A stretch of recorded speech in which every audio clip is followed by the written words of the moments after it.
Thank you, Madam Chairman, and thank you to all of the witnesses, whether here in person or virtually. I'm going to read a couple statements from the dissenting statement of Commissioner Christine Wilson on the Open Commission meeting on July 1st, and then just ask a couple questions related to it. So it's just excerpts from that. She said, "I only learned last Thursday of the chair's intention to hold this meeting. At the same time, I was informed of her intention to hold votes to rescind the Section 5 policy statement and to pass several omnibus resolutions that would remove from commission oversight large swaths of commission business." Chairman Kahn, the decision to hold open meetings can only be applauded if people know about it in advance, so it gives them enough time to prepare and actually show up to the meetings. So it was concerning to me that it seemed like there was not a lot of advance notice on the July 1st meeting, and that people couldn't prepare that. Why did you do that, and what do you plan on doing in the future so that the public has sufficient time to prepare for the FTC open meetings and can have public input? Because don't we want public input? Absolutely, Congresswoman, and I'm so thrilled that we've been able to switch to this open commission format to provide more accountability and insight into the commission's work. This is new for the agency. As my colleague mentioned, we have a history of doing all of this behind closed doors, and so as we adapt to this new format, we'll be thinking through how we can continuously improve our processes and always appreciate feedback on that front as well. Well, and thank you for that answer, although it seems in contrast to what one of your other commissioners is saying. Again, I'm going to read excerpts from Commissioner Wilson, and then if I have time, give her an opportunity to speak.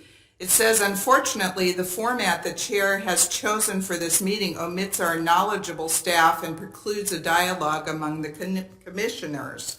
And then in another portion, in another page, it says, "Following our rulemaking spree in the 1970s, the FTC was stripped of funding, stripped of legal authorities, and required to institute new and substantial rulemaking steps to foster public trust on our trade rules.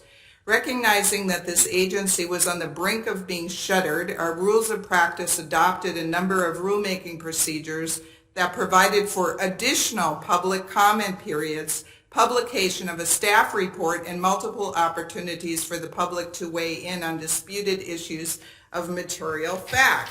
And she goes on to say that the FTC has built transparency into our rules of practice by requiring that rulemaking staff publish a staff report containing that their analysis of the rulemaking record and recommendations as to the form of the final rule, but the new rules eliminate the staff report requirement.